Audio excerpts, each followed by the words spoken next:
मित्रों नमस्कार। आज बहुत दिनों के बाद एक सवाल लेकर आपके सामने आया हूँ। आखिर लगभग 2.5 वर्षों के बाद और इतने सारी आपत्तियों के दर्ज होने के बाद प्रधानमंत्री जी मणिपुर गए। अब विचारणीय प्रश्न यह है कि वो मणिपुर, अशांत मणिपुर को एक नई दिशा, एक नई रोशनी देने के लिए गए या वहाँ फिर से कहर बर्पा करने के लिए गए। ये प्रश्न इसलिए पैदा हुआ है कि मणिपुर में जाकर प्रधानमंत्री जी ने कुछ विकास की योजनाओं की घोषणा की। अपनी पुरानी आदत के अनुरूप यह भी बताया कि पिछली सरकारों ने कुछ भी नहीं किया, जो कुछ हुआ है वो पिछले 10-11 वर्षों में ही हुआ है।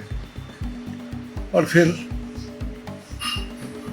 लोगों से शांत रहने की अपील की, जो बहुत स्वाभाविक था।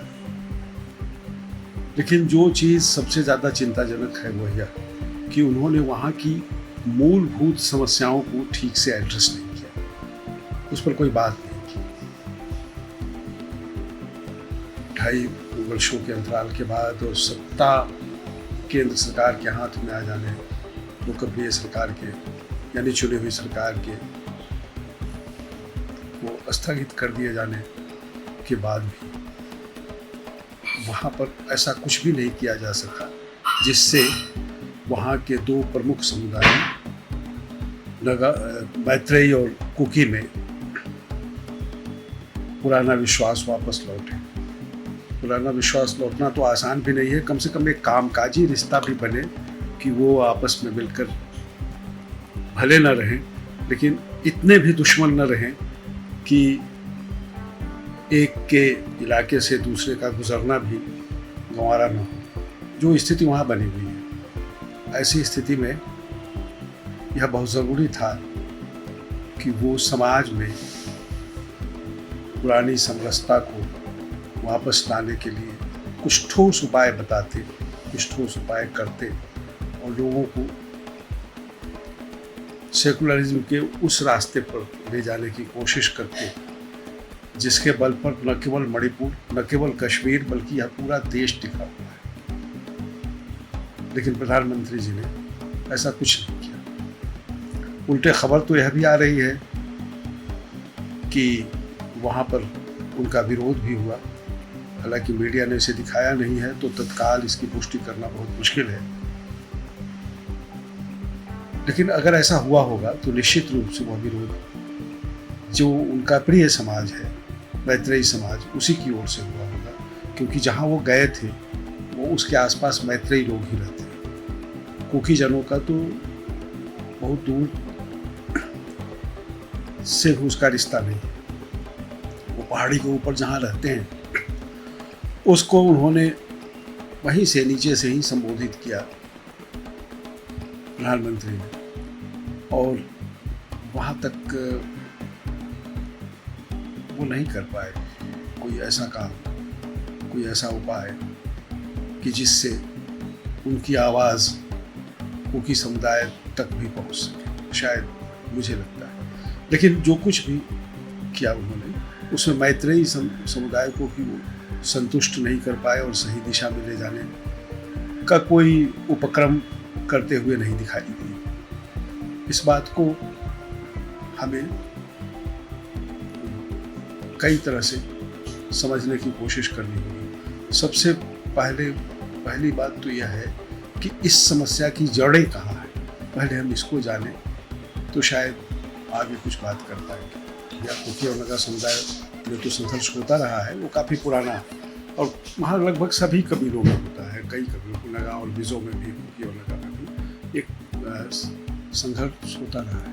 लेकिन वो फसाद जो हैं वो कन्फ्लिक्ट होते हैं, रायट नहीं होते, दंगे नहीं होते। इस बार जो हुआ था यानी 2.5 साल पहले मणिपुर और मैत्रेई लोग में जो हुआ उसमें उसे दंगा का रूप दे दिया गया। वही इस रूप में कि यह कबीलाई संघर्ष नहीं रहा बल्कि सांप्रदायिक विद्वेष बन गया और अगर ये कुकी और मैत्रेयी के बीच का संघर्ष होता तो इसे हम सामान्य फसाद मानते, लेकिन वह हिंदू और ईसाई दंगे के रूप में बदल गया। उसे दंगा का यह रूप देने में मणिपुर की तत्कालीन सूबाई सरकार की कितनी भूमिका थी और केंद्र की किन एजेंसियों ने उन्हें कितनी सहायता पहुंचाई थी, इस पर अभी बात करने की ज़रूरत नहीं है। इस पर बहुत बातें हो चुकी हैं और बहुत सारी ऐसी चीज़ें हैं जिस पर बात करने और जानने की ज़रूरत है, लेकिन ये सरकार उस दिशा में उतनी जानकारी नहीं उपलब्ध कराएगी कि हम जान सकें। एक बात यह भी हुआ, एक बात यह भी हो गई कि इस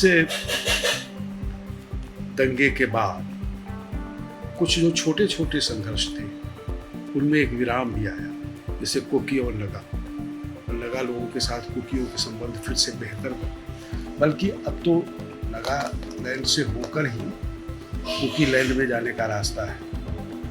आप सामान्यतः कुकियों का रास्ता ये था कि वो घाटी से होकर पहाड़ी पर जाते थे, पहाड़ पर जहाँ पर उनके समुदाय की बसावट है वहाँ जाते थे। लेकिन दंगे के बाद से मैत्रेयी लोगों के इलाके से आना जाना तक बंद और वो वहाँ अपने घर जाने के लिए भले नागालैंड जाते हैं, फिर उसकी पहाड़ी पर चढ़ने के बाद उससे ऊपर वो कुकी इलाके में जाते हैं। इस परिस्थिति, ये एक बहुत ही खराब परिस्थिति है और कठिन जीवन हो गया है कुकियों का। उनके अपने जीवन में अपनी स्वायत्तता तो है, बहुत सारी चीज़ें हैं, खाने पीने की चीज़ें, उनकी जो प्राकृतिक जो साधन है वो तो मौजूद है, लेकिन जो ज़रूरी चीज़ है जैसे इलाज, अच्छे चिकित्सालय वहाँ नहीं है, वो सब नीचे घाटियों में है। नौकरियाँ कुकी लोगों की नीचे है, ज़्यादातर सरकारी दफ्तर नीचे है। वैसी स्थिति में उनका जीवन बहुत असुरक्षित और कठिन हो गया है। ठीक इसके विपरीत मैत्रेयी लोगों का ऊपर जाना, पहाड़ों के ऊपर जाना भी वर्जित है, लेकिन वहाँ उनको जाने की ज़रूरत भी नहीं है। उनकी ज़रूरत की ऐसी कोई चीज़ नहीं है जिसके लिए वहाँ जाना अनिवार्य हो। तो यह जो बनावट है ये बहुत विडंबनापूर्ण है, लेकिन इस बनावट के बाद भी कोई समस्या इसलिए नहीं आ रही थी कि दोनों समाज आपस में मिलजुल कर रहते थे, और जब तक मिलजुल कर रहते हैं तब तक समस्याएं छोटी छोटी दिखाई भी नहीं देती। लेकिन अब जबकि विद्वेष इतना ज़्यादा बढ़ गया है, परस्पर घृणा का इतना विस्तार हो गया है कि अब फिर से मणिपुर के समाज को समरस और सुंदर बनाने के लिए बहुत बुनियादी रूप से समाज में काम करने की ज़रूरत है और बहुत सारी नई अवधारणाओं के साथ सामाजिक आंदोलन चलाने पड़ेंगे। लोगों को यह बताना पड़ेगा कि यह भारत एक धर्मनिरपेक्ष देश है, एक सेकुलर समाज है, और इसमें हमें हिंदुओं और ईसाइयों को, मुसलमानों को और सभी धर्मावलंबियों को और सभी जाति के लोगों को आपस में मिलजुल कर रहना है। संविधान आपस में इन्हें बांटने वालों को कोई प्रश्रय नहीं देता, कोई इजाज़त नहीं है। ये अवधारणा सब लोगों के मन में आनी चाहिए।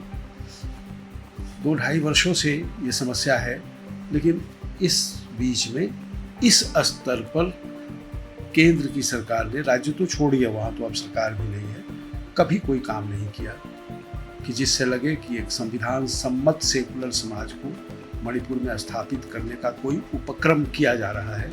ऐसा कभी दिखा नहीं। ये एक बहुत ही दुखद और चिंताजनक बात है।